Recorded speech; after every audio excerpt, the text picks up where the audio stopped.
The phone rang at midnight. Not my house phone, but the old rotary I keep plugged in just for Emma.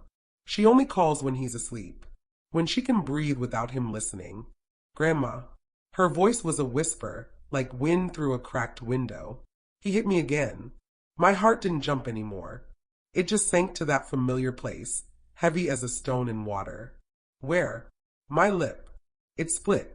I burned the chicken, and he said I did it on purpose. To embarrass him in front of his mother. I gripped the phone cord so hard my knuckles went white. Emma's 30 years old, a nurse who saves lives at the county hospital. But in her kitchen, with a pan of burnt chicken, she's a little girl again. Just like I was.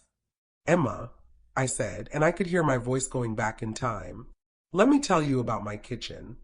It was a wood stove, not the fancy kind people put in their cabins now for charm. This was a black iron beast that ate logs and spat out smoke and never gave enough heat. The kitchen floor was linoleum, cracked and yellowed, and it squeaked when my mother walked on it in her worn-out slippers that I was 9 years old. My sister Emily was 6. She had hair so light it looked like corn silk, and she used to follow me everywhere, even to the outhouse, which was freezing in winter and stinking in summer.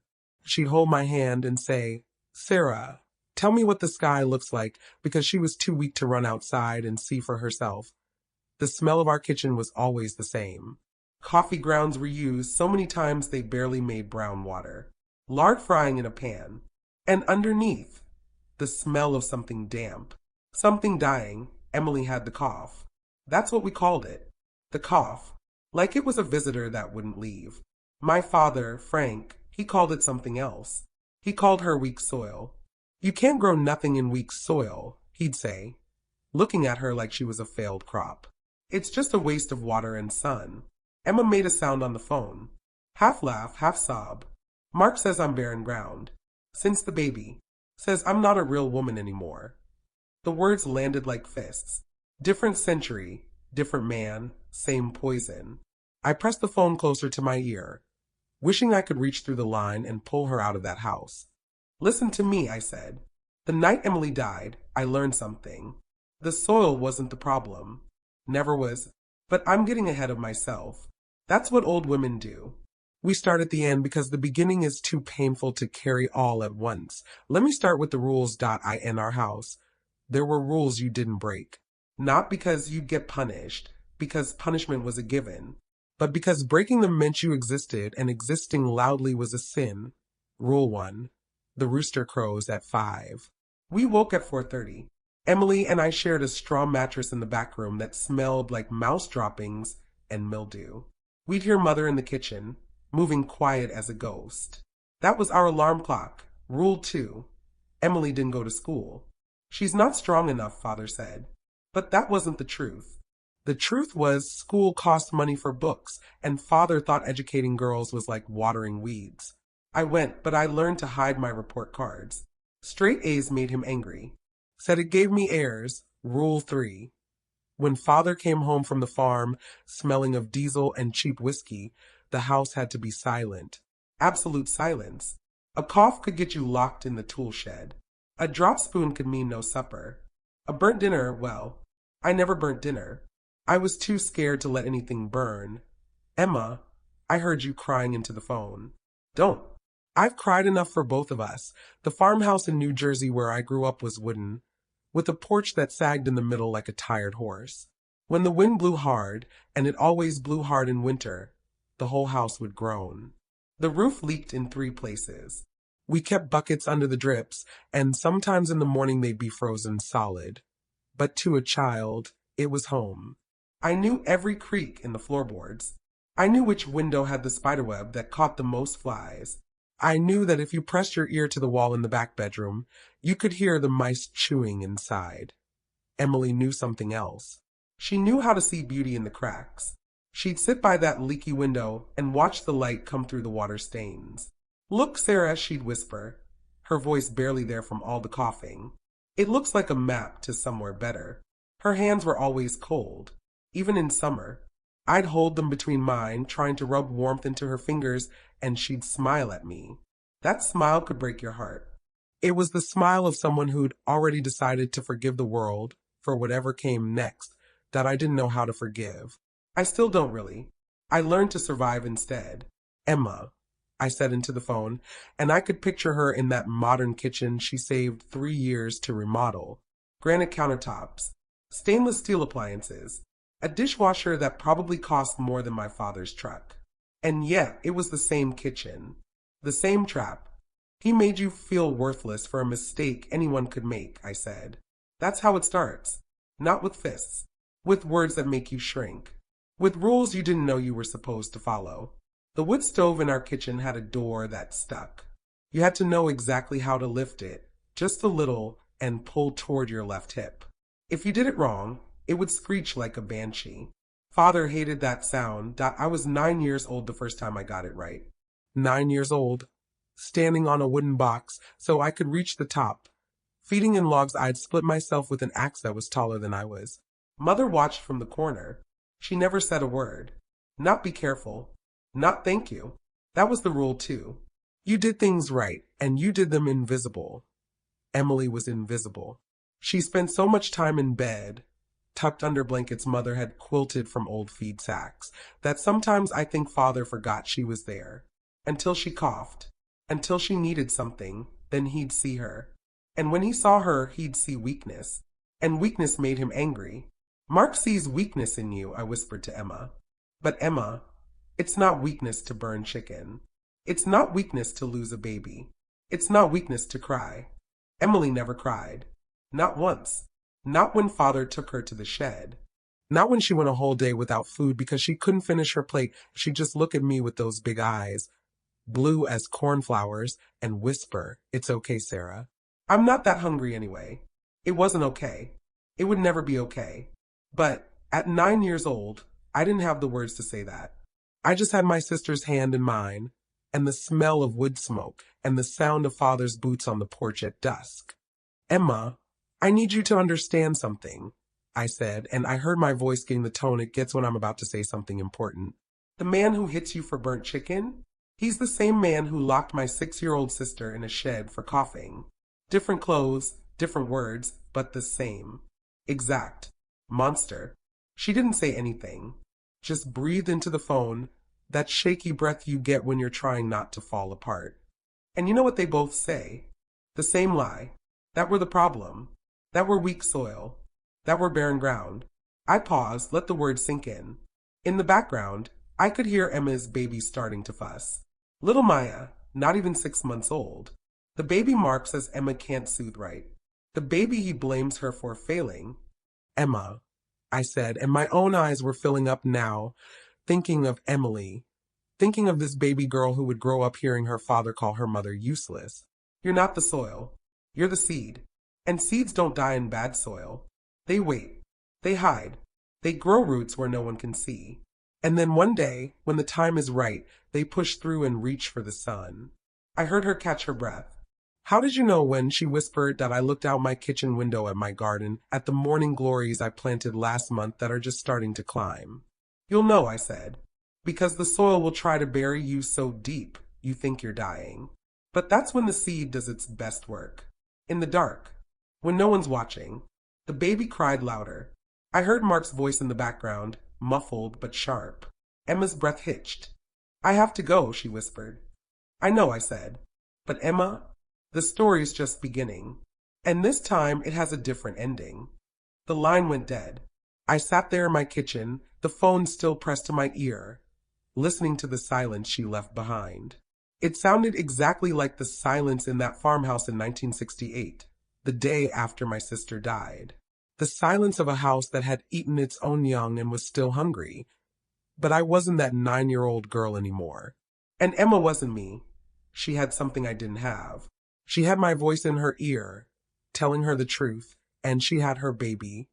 And somewhere in the story I was about to tell her, she had the key to a door I didn't find until it was almost too late. I stood up from my kitchen table, poured myself a cup of coffee, and walked out to my porch. The sun was just coming up over the trees, turning everything that soft gold color Emily used to see in the cracks of our old windows. I sat down in my rocking chair, the same one I've sat in every morning for 15 years, and I started to talk.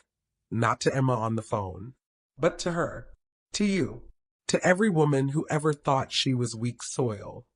Let me tell you about the night everything changed. Let me tell you about the midnight knock. But first, let me tell you about my sister. Because every story worth telling starts with love, and mine started with Emily. Emily's hair was so white blonde, it looked like someone had dipped a paintbrush in moonlight and stroked it across her head.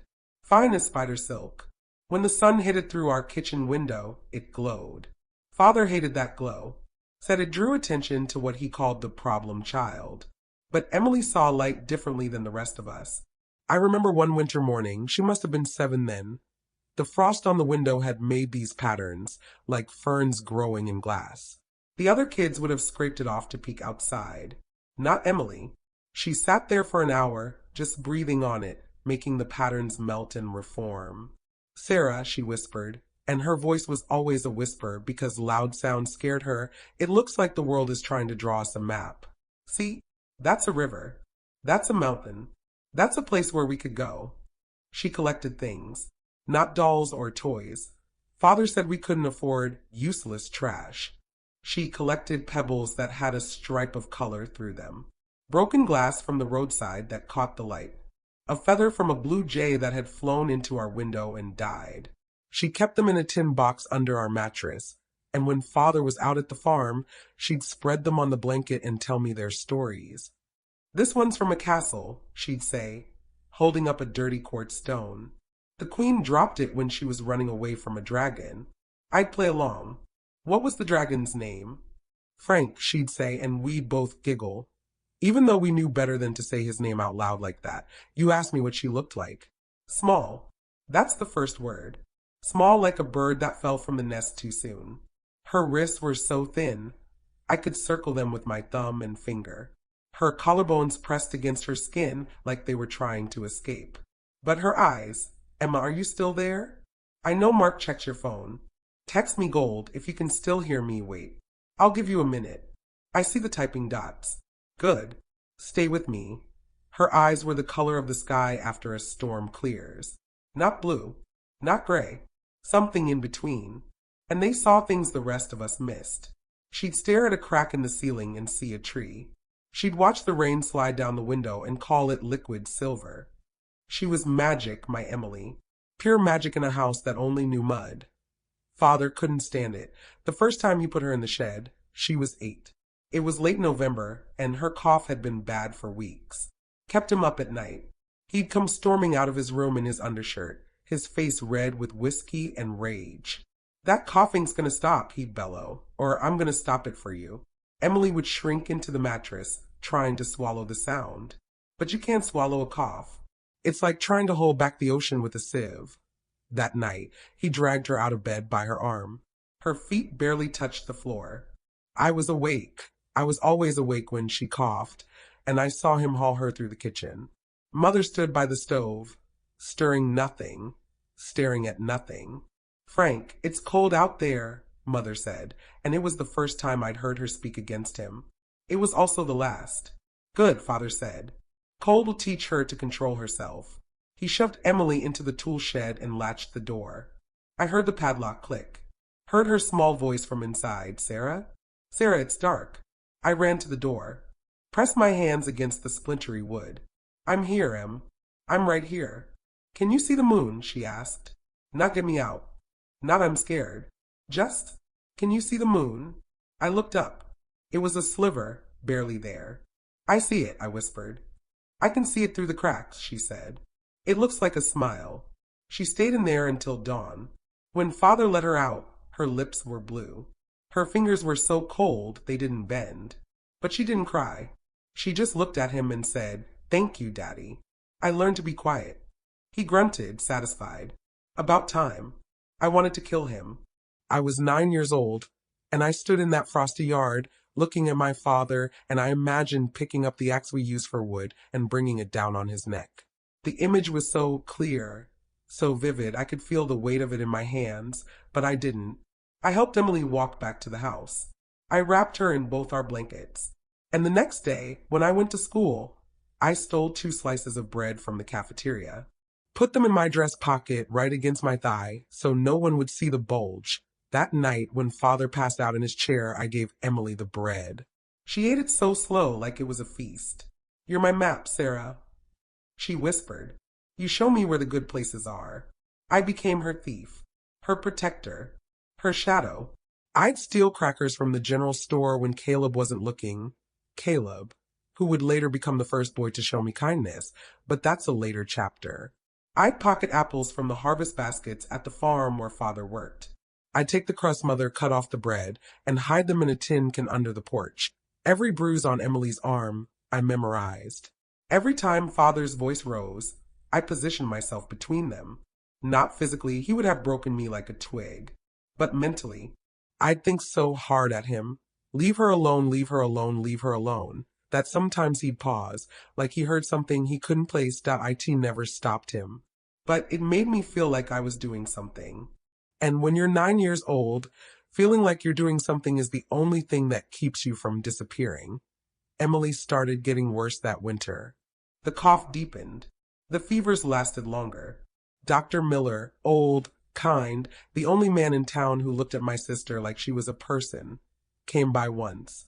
He listened to her chest with his cold stethoscope. He shook his head. "Frank, this girl needs medicine. Warmth. She can't be working in the cold." Father was sitting at the table, cleaning his fingernails with a pocket knife. "She don't work." "She's too weak to work," Mother said automatically, like a prayer she'd memorized. "She eats," Father said. "She sleeps under my roof. She'll do what she's told." Dr. Miller left a bottle of pills. Father threw them in the fire when he was drunk that night. I watched them melt in the flames, little white capsules turning black and bubbly, and I understood something that night. Cruelty wasn't just about hitting. It was about watching someone need something, having the power to give it and choosing to burn it instead. "Emma, I'm going to pause here. Check your phone. Make sure Mark didn't hear you typing. If you're safe, text me gold. I'll know you meant the light Emily saw in the cracks. I'll know you're still with me. Because the next part is where everything changes. Where the butterflies stop being pretty and start being fragile. Where the doors stop creaking and start slamming. Where a 9-year-old girl learns that love isn't enough to save anyone. But it's also where she learns that love is the only reason to try. Winter came early that year. Not slow. Not gentle. It arrived like a fist. October hadn't even finished its goodbyes when the first freeze hit. Killed half the crops. The farm where father worked, Mr. Henderson's place, lost its profit. And when the farm lost money, father lost his temper. And his job. Well, half of it. They kept him on for 3 days a week instead of 6. 3 days of pay. 6 days of rage. I was 12. Emily was 9. She weighed maybe 50 pounds soaking wet. Father came home that first Friday of November with ice in his beard and murder in his eyes. He looked at Emily, who was coughing by the stove, and he saw a solution. "She's going to work," he said. Mother didn't look up from the potatoes she was peeling. "Frank, the doctor said." "The doctor doesn't pay our bills." So the next morning, while it was still dark, father shook Emily awake. She was hot with fever. Her cheeks flushed red in a way that wasn't healthy. But he didn't see that. He saw 2 hands that could sort potatoes, 2 legs that could carry buckets. "Get up," he said. "Time to earn your keep." I tried to stand between them. "Dad, she's sick." He backhanded me so hard I hit the wall. Not Emily. Me. Because he knew that hurt her more. "Emma, wait." I hear Maya crying. I hear Mark's voice. "Throw the phone, honey. Drop it in the laundry basket. Pretend it slipped. I'll wait. You there? Good. Breathe. Just breathe." Emily worked 10 hours that day. In the packing house, standing in cold water up to her ankles, sorting potatoes that came in from the field caked in mud and ice. She was too small for the bins. Had to stand on an upturned crate to reach. Father watched her for 10 minutes, then went to the main house to drink with Mr. Henderson. She collapsed on the walk home. Just fell down in the ditch. Father left her there for 5 minutes to learn a lesson. When he pulled her up, her lips were purple. Not blue. Purple. Like a plum left to rot. I met them at the door. I had to catch her. "She needs to lie down," I said. Father pushed past us. "She needs to stop being weak." That night, Emily's cough changed. It wasn't dry anymore. It was wet, thick. It sounded like something tearing. Mother snuck her a piece of bread. I saw her do it. Quick, furtive, like a mouse stealing cheese. She pressed it into Emily's hand while Father was in the outhouse. Didn't say a word. Just gave her the bread and walked away. That was when I felt it. The first real rage. Not at Father. At her. Why don't you stop him? I hissed, following her into the kitchen. She kept her back to me, washing dishes that were already clean. Sarah, lower your voice. She's dying. My hands were shaking. You're washing dishes while she's dying. Mother's shoulders went rigid. Some things can't be stopped. Bread doesn't stop him. I was crying now, hot, angry tears. Bread won't fix her lungs. Why won't you do something? She turned then. Her face was blank, empty, like a washed-out photograph. When you have my life, she said, her voice flat as the prairie, you'll understand. I didn't want her life. I wanted her to want mine. To want Emily's. I ran. Out of the house, into the cold that bit through my threadbare coat. I ran to the one place I knew I could breathe. Mr. Jacob's General Store. It was a mile. I ran it in 12 minutes. My lungs burned, but it felt good. It felt like something I chose. The bell above the door jangled. Warm air hit my face, smelling of sawdust and candy. And there was Caleb. He was 15. Tall, skinny, with eyes the color of warm honey. His father owned the store, but Caleb ran the front counter after school. He was sweeping when I burst in. Sarah. He knew me. Everyone knew me. The foreman's daughter. The girl with the sick sister. You okay? I wasn't okay. I was shaking. My nose was running. I had no money. But Caleb saw something in my face. He set the broom down, went to the barrel of apples in the back, picked out 2 of the reddest ones. For Emily, he said, pressing them into my hand. Emma. I hear him again. I hear the words. Drop the phone. Now. I'll be here when you get back. I walked home slower. The apples were warm in my pocket. They felt like stolen treasure. They felt like proof that not all men were Father. Not all hands reached out to hurt. Some reached out to give. The house was dark when I got back. Father was snoring in his chair, empty bottle at his feet. Mother was in their room, door closed. Emily was awake, waiting. I gave her an apple. She took one bite. Juice ran down her chin. She smiled. It tastes like summer, she whispered. That night, I didn't dream of the axe. I dreamed of honey-colored eyes and apples that tasted like freedom. But morning came, and with it the cold, and the work, and Father's voice, sharp as a new blade. Emily, get up. She couldn't. Her fever was so high. She was shivering. I put my hand on her forehead, and it burned. Dad, she's sick. He looked at her, really looked, and I saw something cross his face. Not worry, not love. Calculation. How much work could he get out of her before she broke completely? Emma, the fact that you're reading this means you're still here, still breathing, still listening. That means you're still a seed. And seeds, my dear, seeds don't ask permission to grow. They just wait for the right crack in the wall. Dr. Miller came on a Tuesday. I remember, because Tuesdays were when Mother baked bread, and the house smelled like yeast and warmth for a few hours before Father got home. He brought his black bag. Set it on our kitchen table like it was a foreign object. I stared at that bag. It had the power to fix her. I knew it did. Frank, Dr. Miller said. He was the only man in town who called my father by his first name without fear. This girl needs medicine. Real medicine. Not the syrup you get at the general store. She needs to be in a warm bed. She needs rest. She needs food. Emily sat on the chair, wrapped in a blanket that had more holes than fabric. She was so small, so still. She looked like a ghost that hadn't decided whether to stay or go. Father leaned against the doorframe. He had that look, the one that meant he was calculating, measuring cost against value. How much? He asked that doctor. Miller named a number. $50. For medicine. For a month, Father laughed. $50 for a cough? It's not a cough. It's her lungs. They're filling up. Let him fill. Dr. Miller looked at Mother. She was at the sink, her back to all of us. Dorothy, he said, your daughter is dying. Mother's hands kept moving, scrubbing a plate that was already clean. We all die, she said, some sooner than others. That was the moment I understood. Mother wasn't just scared. She was complicit. She'd made a deal with the devil, and the devil was tired of paying doctor.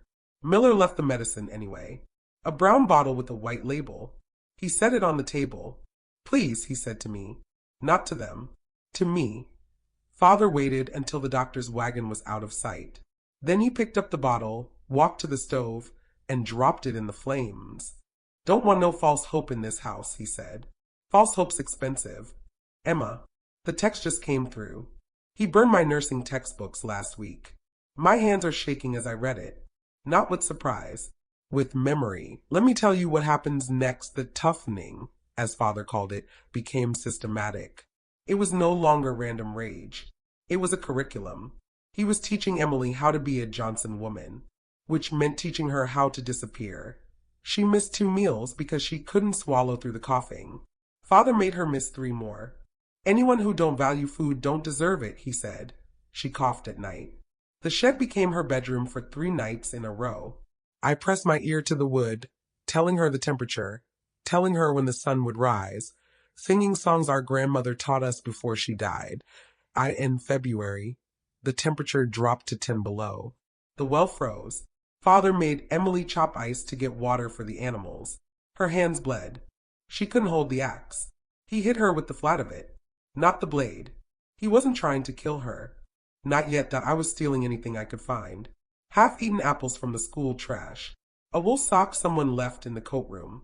I took the nurse's scissors once, thinking I could trade them for something. But there was no one to trade with. In a town that small, everyone knew whose daughter you were. So I stole medicine. The school nurse, Mrs. Henderson, kept a cabinet unlocked. She was old, forgetful. I took 2 pills one day. Antibiotics. I didn't know if they'd help, but I knew they couldn't hurt. She caught me. Not stealing. She found them in my pocket when I fell on the playground and cut my knee. She was cleaning the wound, and the pills fell out. Sarah, she said, where did you get these? I said nothing. I knew the rules. You don't talk about family outside the house. Talking makes it real. Talking makes it something someone might try to fix. And fixing meant interfering. And interfering meant Father's rage would find new places to land. Mrs. Henderson called Father. He left work early.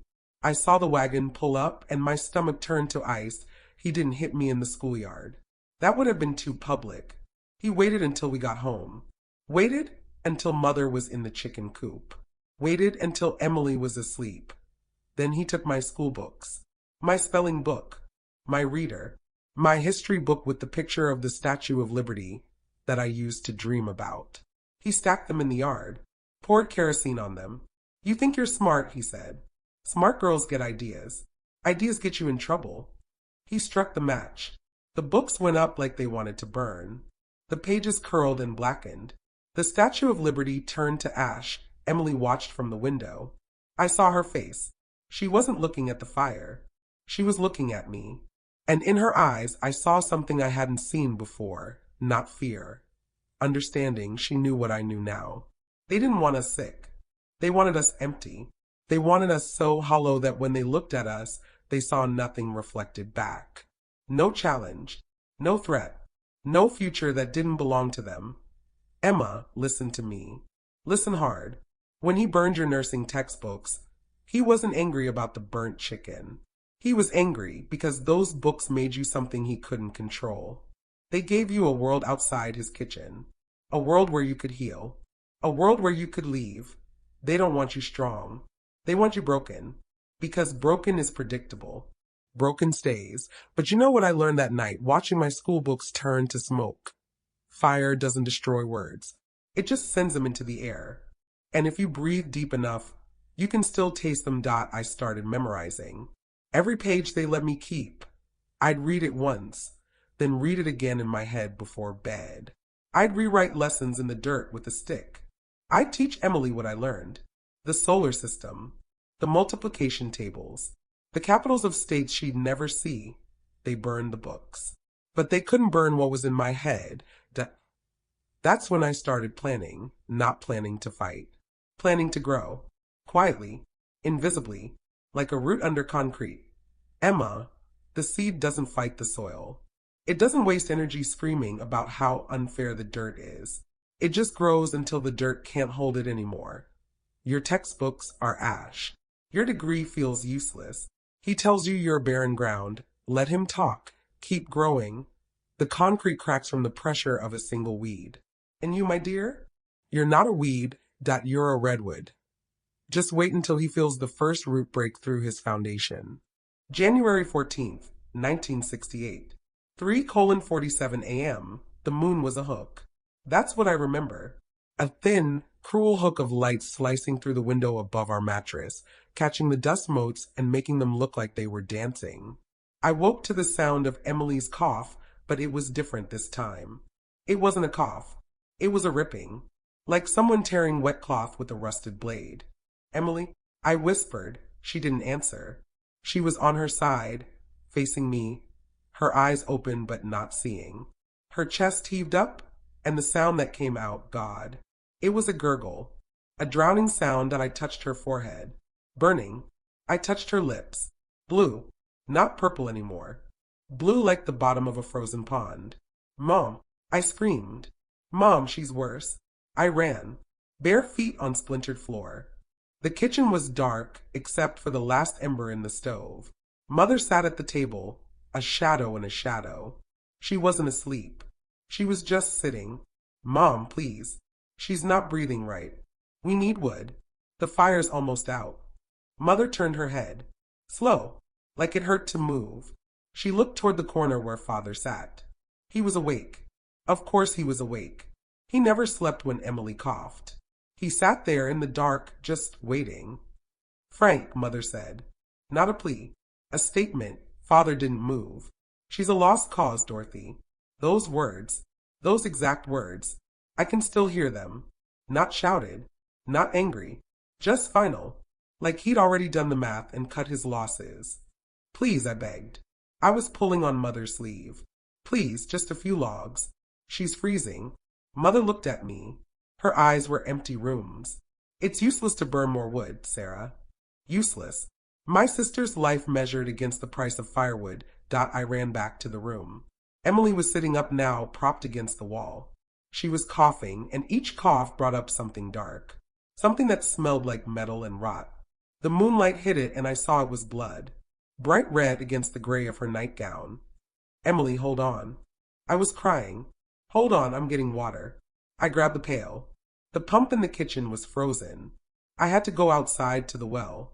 The cold hit me like a wall. 10 below zero. My nightgown froze stiff against my legs. I cranked the handle, my hand sticking to the metal, skin tearing off when I pulled away. Got half a pail of slushy water. Ran back. Spilled half. Didn't matter. Here, Em. Drink. She couldn't. It ran down her chin, mixed with the blood. Her eyes found mine. Sarah, she whispered. I'm so cold. That was it. The last thing she ever said to me. Not I love you. Not help me. Just, I'm so cold. I covered her with both our blankets. With my own body. I was screaming now. Screaming for Mother. For Father. For God. For anyone. Father appeared in the doorway.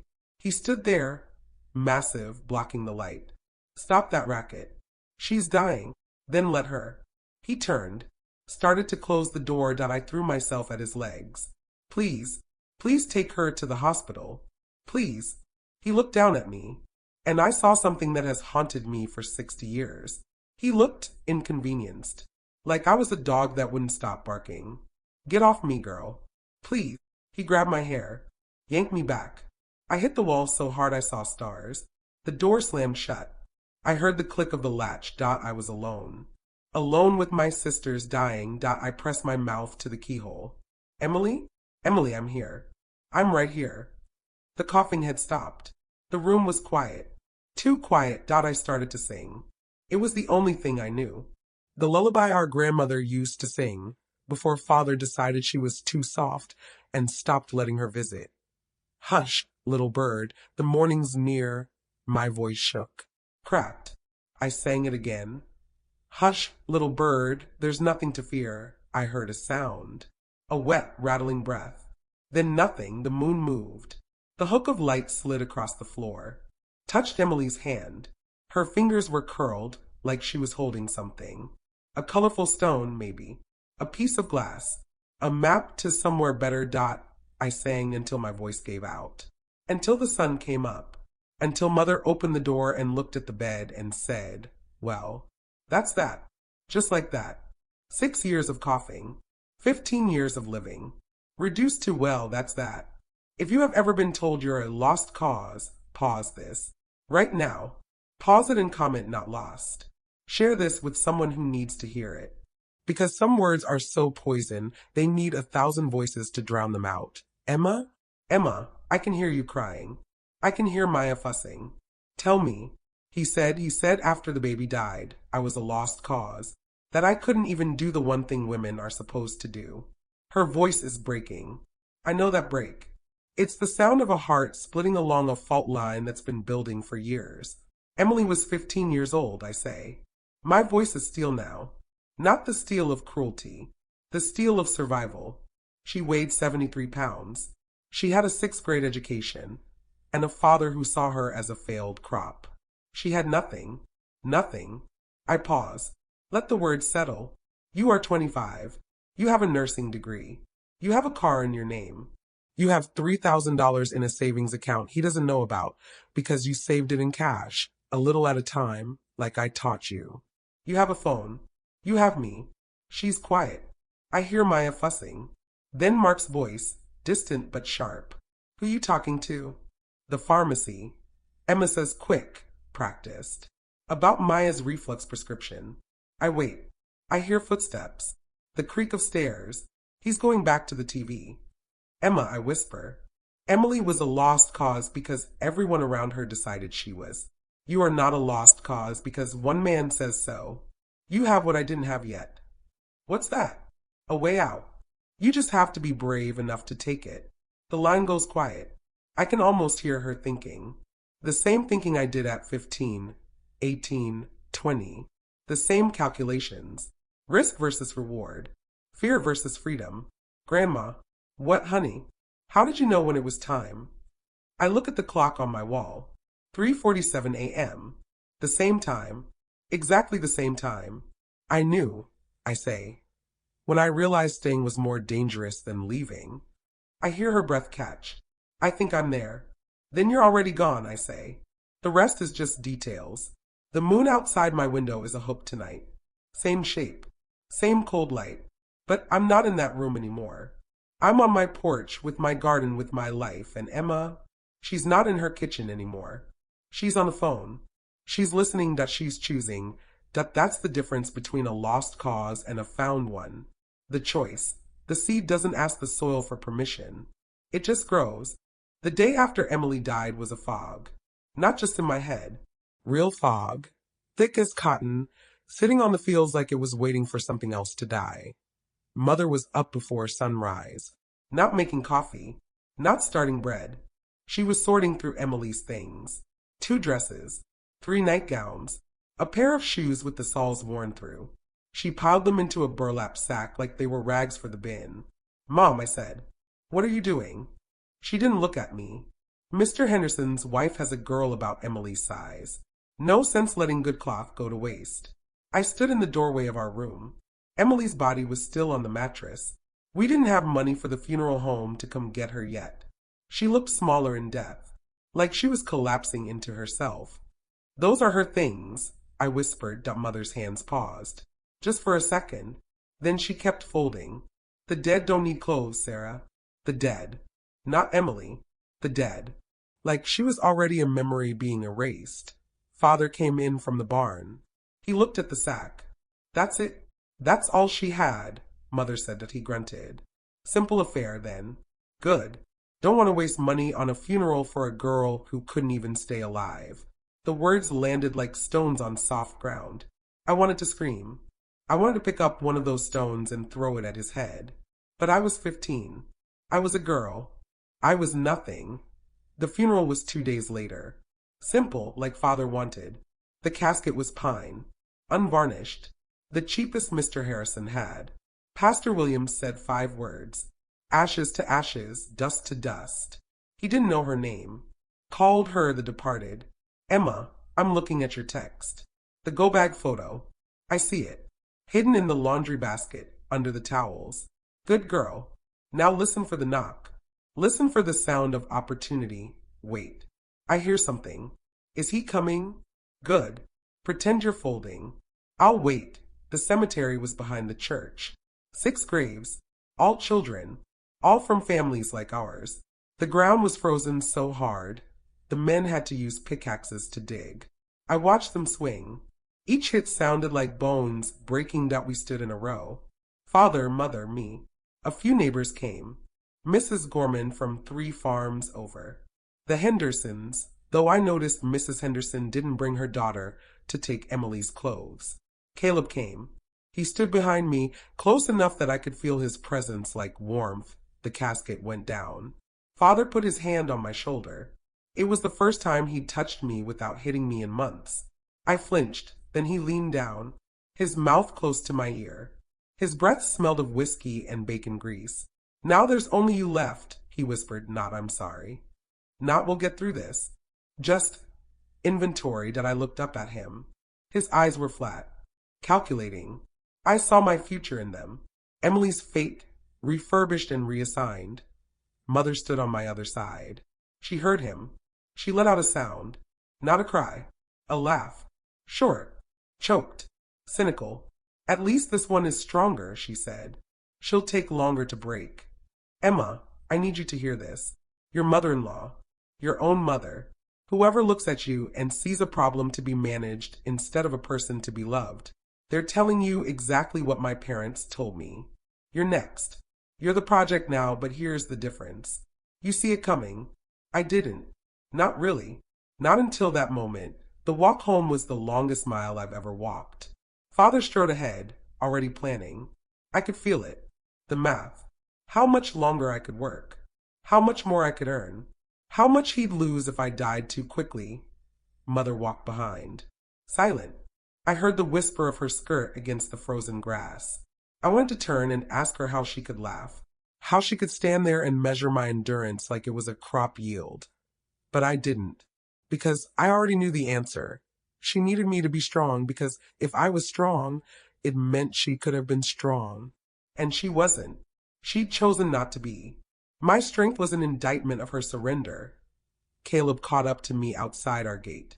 Sarah, he said. I'm sorry. I looked at him. Really looked. He had good eyes. Kind eyes. But he was a boy. He couldn't stop what was coming.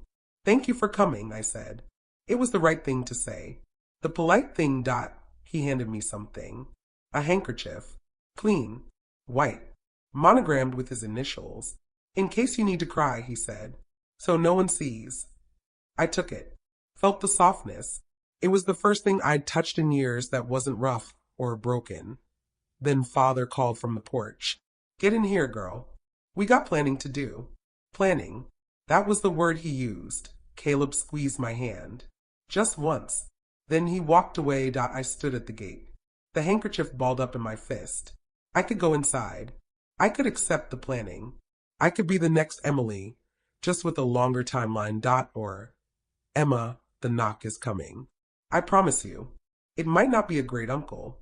It might be a friend, a co-worker, a shelter worker, a voice on a hotline. But it will come. And when it does, you have to be ready to open the door. I went inside that day. Sat at the kitchen table while Father talked about practical matters and Mother nodded like her neck was on strings. I listened. I answered when spoken to. I was the picture of a dutiful daughter, but inside, I was already gone. I was in Lancaster. I was in a library. I was anywhere but there. The next morning, Father left early. Said he had business in town. I found out later it was with Mr. Peterson, the man whose son needed a wife. A wife. That's what he called it. Not a daughter-in-law. Not a woman. A wife. Asset. Property. Mother cleaned the house like she was trying to scrub the memory of Emily out of the walls. I watched her. I saw the way her hands shook. The way she wouldn't look at Emily's empty bed. She knew. She knew what was coming for me, and she was going to let it happen. Emma, you asked me how I knew when to run. I'll tell you. It was the moment I realized my mother was building my cage, one clean dish at a time. And my father was measuring my worth, one cord of wood at a time. That night, after they went to bed, I didn't push the dresser against the door. I didn't hide under the blankets. I sat by the window. I watched the road. I was waiting. For the first time in my life, I was waiting for something good, and I was ready. Grandma, Emma's voice is a thread. Mark says I have to apologize to his mother tomorrow for the way I looked at her. He says if I don't she doesn't finish. She doesn't need to. I cut in, sharp. Emma, listen. Walter came the next morning. Your knock is coming tonight. I feel her stillness through the phone. The pause of hope meeting terror. The morning after Emily's funeral, father was gone before sunrise. When he returned, he had a bottle in his hand and a smile on his face. I'd never seen him smile before. It looked wrong, like a crack in a brick wall.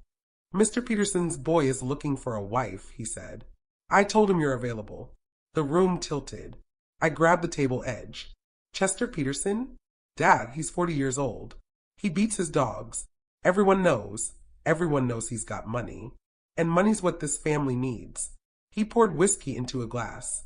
He's paying $500. For a wife. You're going to be a wife. Mother stirred the pot on the stove. Didn't turn. At least you'll be out of this house, she said. Like it was a blessing. Like being sold to a monster was a step up from living with one. I looked at her back. At the slope of her shoulders. At the place where father's fists had left permanent dents in her spirit. She wasn't talking to me. She was talking to herself, justifying the choice she'd never had the courage to make. I ran. Out the door, down the road, to the library. Great-uncle Walter had introduced me to Miss Jacobs, the librarian. She'd offered me a job, $2 a week, shelving books. I want to take it, I told her. Breathless, desperate. I want to start Monday. She smiled. I think you'll be wonderful, Sarah. Father found out before I got home. Caleb's father had mentioned it at the store. Father was waiting on the porch, his belt already in his hands. You think you're going to work, he said. You think those letters of yours are going to save you. He didn't hit me. That was the scary part. He just grabbed my wrist, squeezed until I felt the bones grind. Your job is to marry Chester. That's your job. That's your whole life. You understand me? I nodded. Couldn't speak. The pain was white hot. That night, I slept in Emily's empty bed. The smell of her was gone. Mother had washed everything. But I dreamed of her. She stood by the window, holding her tin box of treasures. Her lips weren't blue. They were pink. Healthy. Don't be a ghost like me, she said. Don't let them turn you into a story no one tells. I woke up crying. The dresser was still pushed against the door. But it wasn't enough anymore. The threat wasn't violence. It was marriage. It was being handed to Chester, who would do what father had done.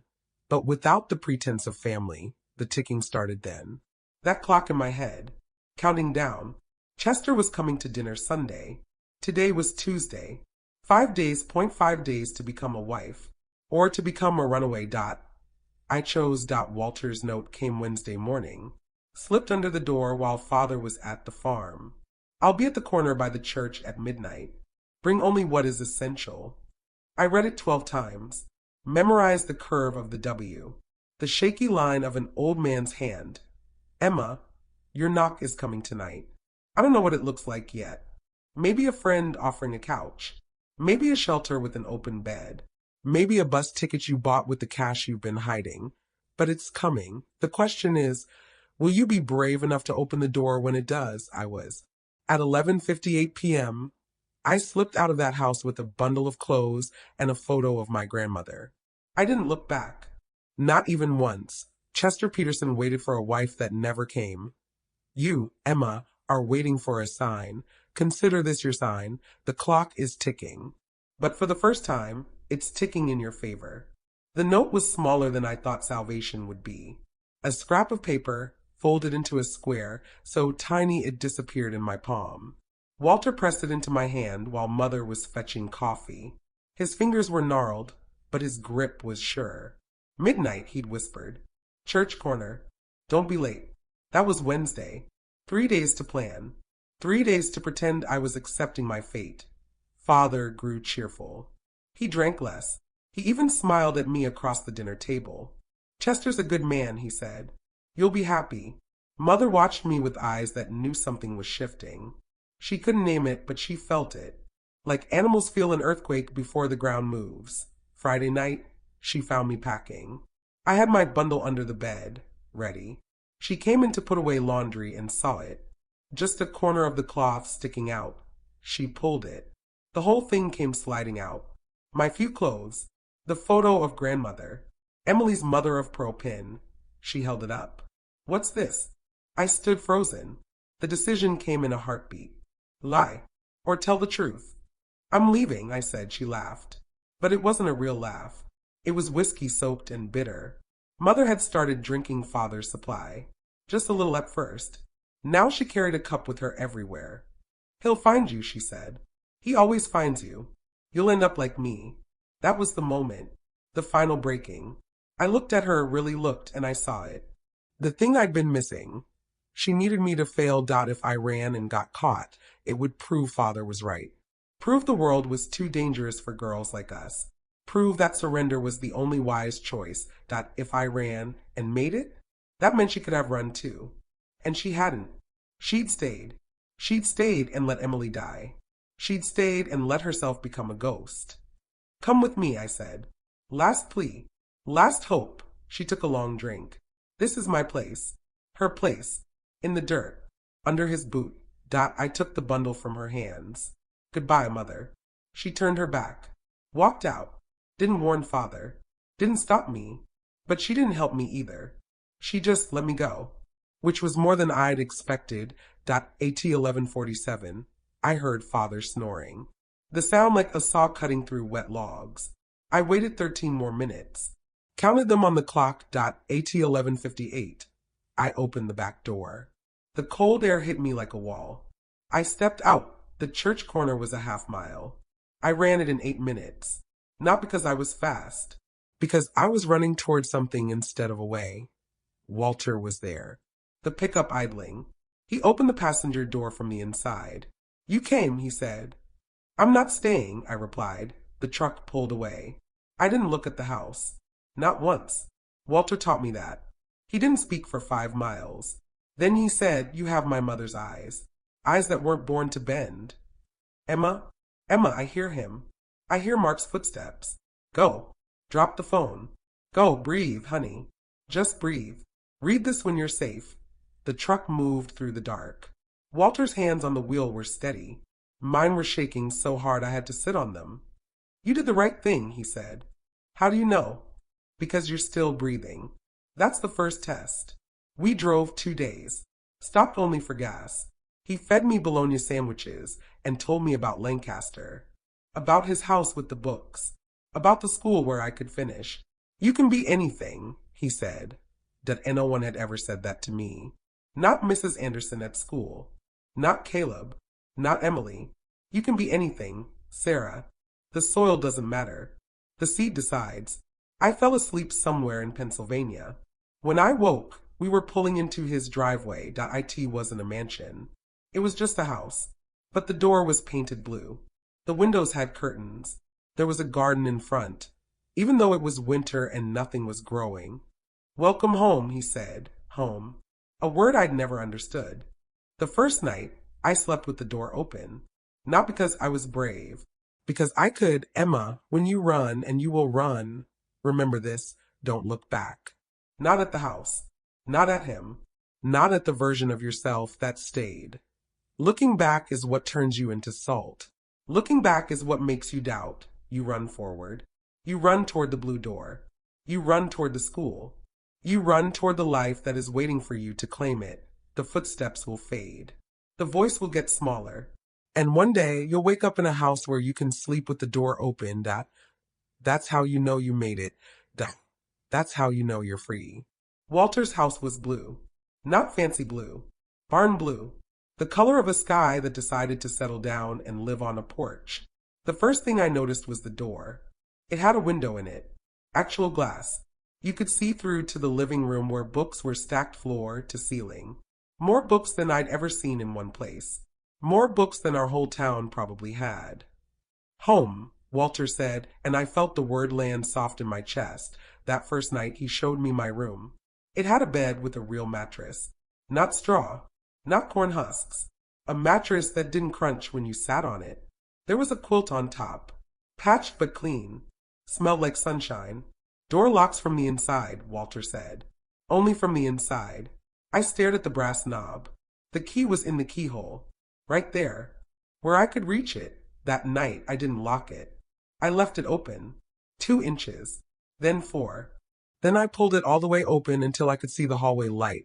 I slept with my door open for the first time in my life. Emma, it's the small things that tell you you're safe. Not the locks. Not the alarms. The open doors. Monday morning, Walter drove me to the high school. I was 18. The other kids were 15. They stared at me like I was a different species. I'd seen things they couldn't imagine. But I'd also learned things. In stolen books.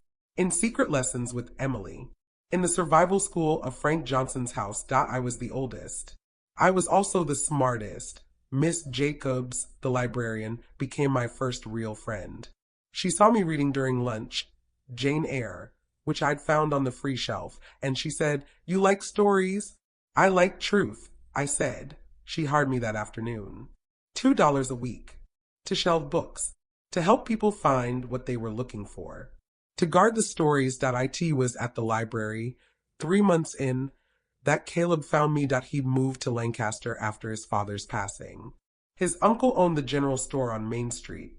He walked into the library wearing a nervous smile and holding a library card like it was a ticket to another world.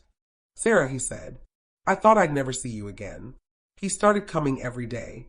He'd pick up a book, read 1 page, put it back, pick up another. I watched him for a week before I asked, "Caleb, can you read?" "Not good," he admitted. "My mom was sick. I missed a lot of school." "Sit down," I said. "I'll teach you." Me, the girl who'd had her books burned. Teaching a boy to read.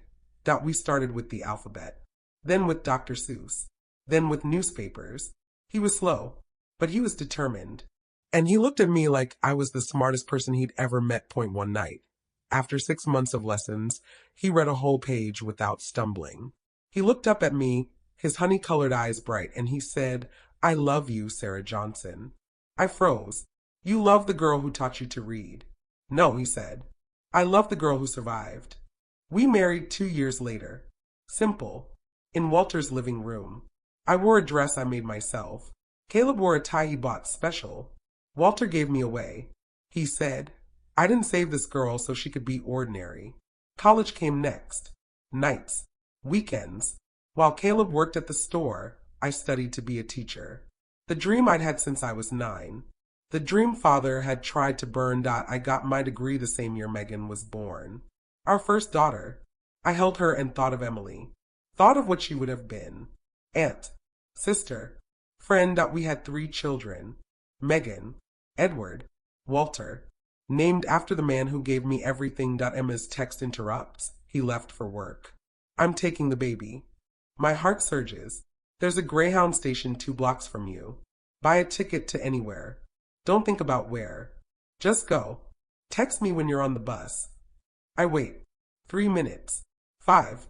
Then, ticket to Lancaster. Leaving in 20 minutes. Lancaster. My Lancaster. The place where I learned to grow. Emma, you're doing it. You're choosing good soil.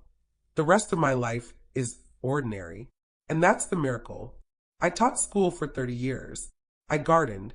I made cider that people line up for in winter. I watched my grandchildren learn to read. I slept with my door open. Emily never got any of that. But every time Mia smiles, my youngest granddaughter, the one with corn silk hair, I see her.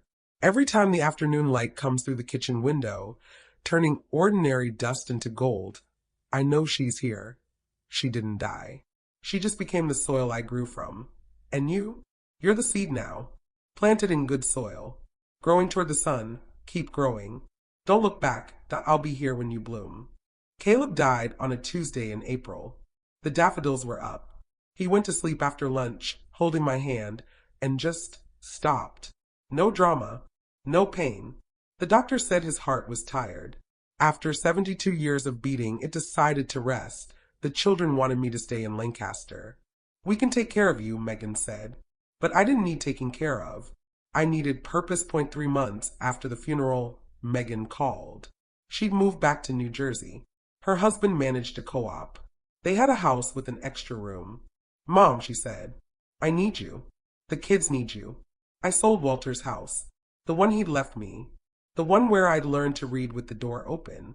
I packed my cinnamon cider recipe. My grandmother's quilt. The photo of Emily. I came home, not home. The place. The town had grown. The dirt roads were paved. There was a stoplight. A McDonald's. My childhood house was gone. Demolished. Now it was a 7-Eleven with bright lights and gas pumps where the porch used to sag. I stood in that parking lot and felt nothing. Not grief. Not relief. Just absence. Like looking at a scar where the wound used to be. The cemetery had moved too. Emily's grave was in the new one, 3 miles out of town. I visited. Brought white roses. The stone was simple. Emily Johnson. 1953 to 1968. Nothing about her laugh. Nothing about how she saw gold in dust. Nothing about the fact that she died because 2 people decided wood was more valuable than warmth. But I knew. That was enough. I bought a house 3 blocks from Megan. Small. Blue. With a porch and a garden. I started teaching adult literacy at the community center. The same women who'd watched me grow up now sat in my classroom, learning to read at 60. I taught them the same way I'd taught Caleb. Slow. Patient. Like planting seeds in rocky soil. My cooking business started by accident. I brought cinnamon cider to Liam's school fundraiser. People asked for more. Then they offered money. Now I sell it every winter. There's a line around the block. They call it Sarah's cider. They don't know it's Emily's recipe. She used to make it on the stove when father was gone. We drink it from chip mugs and pretend we were queens. Mia is 12 now. She has Emily's hair. Emily's eyes. Emily's way of seeing the light come through the window at dusk. Grandma, she said last week. The dust looks like stars. I held her. Tight. Like I could hold Emily through her. Liam is 15. Quiet. Reads 3 books a week. He reminds me of Caleb. The way he looks at the world like it's a puzzle he wants to understand. This is the circle. From girl who couldn't save her sister to grandmother who will save her granddaughter. Emma's text. I'm at the station. Which bus? I don't hesitate. The 8:15 to Lancaster. Gate 3. Sit in the back. Don't talk to anyone. Buy your ticket with cash. When you get here, I'll be waiting. But Grandma, what if, no what if? You get on that bus. You hold Maya close. You look out the window and you don't look back. Not even once. I hear the announcement in the background. The garbled voice calling destinations. I hear Emma's breathing, fast and shallow. Grandma. What, honey? I'm scared. I know. But do you know what courage is? What? Being scared and getting on the bus anyway. I hear it then. The scrape of the door opening. The sound of her standing. The shuffle of the carrier as she lifts it. I'm doing it, she whispers. You are, I say. You're doing it. The line goes quiet. I picture her. Young. Scared. Strong. Walking onto a bus that will bring her to me. To good soil. To a blue door that locks from the inside. I stand on my porch. The afternoon light is coming through the leaves. Mia is inside reading. Liam is at school. Megan will be over for dinner. This is what victory looks like. Ordinary. Quiet. A house. A garden. A granddaughter who sees stars in dust. Emily didn't get this. But she gave it to me. She was the soil. I am the bloom. And Emma is the seed carried on the wind. Looking for a place to land. She's landing now. The bus is pulling away. She's on it. Maya is on it. The circle is closing. Not with death. With life. With a grandmother who learned too late to save one girl, but just in time to save another. Get on the bus. Emma, don't look back. That I'll be here when you arrive. That I'll have cider waiting. You've been listening to me talk to Emma this whole time. But I need to tell you something now. Something important. Maybe your name isn't Emma. Maybe it's Sarah, or Emily, or Maria, or Lisa. Maybe you're the sister, the daughter, the friend, the neighbor who hears the fights through the thin walls. Or maybe, my dear, you're the one. The one sitting in the dark right now, with a phone pressed to your ear, hoping someone will tell you what you already know, but are too scared to say. 1 in 4 women know this story intimately. 1 in 3 if you're over 45. Those aren't just numbers. That's the woman next to you in the grocery store. That's your coworker who wears long sleeves in July. That's your granddaughter. That's you. My phone buzzes in my hand. I look down. The text is short, simple, perfect. I'm on the bus. We're safe. I read it 3 times. The words blur. I press the phone to my chest, right over my heart, and I cry. Not small tears. Big, ugly, gasping tears. The kind that come when you've been holding your breath for 25 years waiting for this moment. She made it. My Emma. My girl. If you're listening to this right now and you're Emma, if you just got on the bus, if you just locked the door behind you, if you just called the shelter, comment safe when you get where you're going. Not for me. For the next woman. The one who needs to see that it's possible. That the bus leaves. That the door opens. That the phone picks up. If you're Sarah, still stuck, still planning, still waiting for the right moment, comment soon. Let us know you're coming. If you're Emily, the one who didn't make it, the one who watches from wherever you are, comment here. Let us know you're still in the soil, helping us grow. My porch light is on. My door is open. My cider is hot. Come when you're ready. I'll be waiting. I've been sitting on this porch for 15 years, telling stories. But this is the only one that matters. Toxic soil doesn't mean bad seed. It never did. The seed is perfect. The seed is waiting. The seed just needs someone to see it and say, that's not a weed. That's a redwood. I was 18 when I ran. Some of you are 25. Some are 45. Some are 60. Watching this after the kids are asleep. Remembering the life you could have had. It's never too late to run. Never. The Walter principle is simple. One person who sees you is enough. One person who says you're not crazy. You're not weak. You're not imagining it. One person who offers a ride, a couch, a note folded small enough to hide in your palm. I am your Walter now. If you're listening to this at 2 a.m., if he's asleep in the next room, if you're planning your escape route while he snores, subscribe to this channel. Not for me.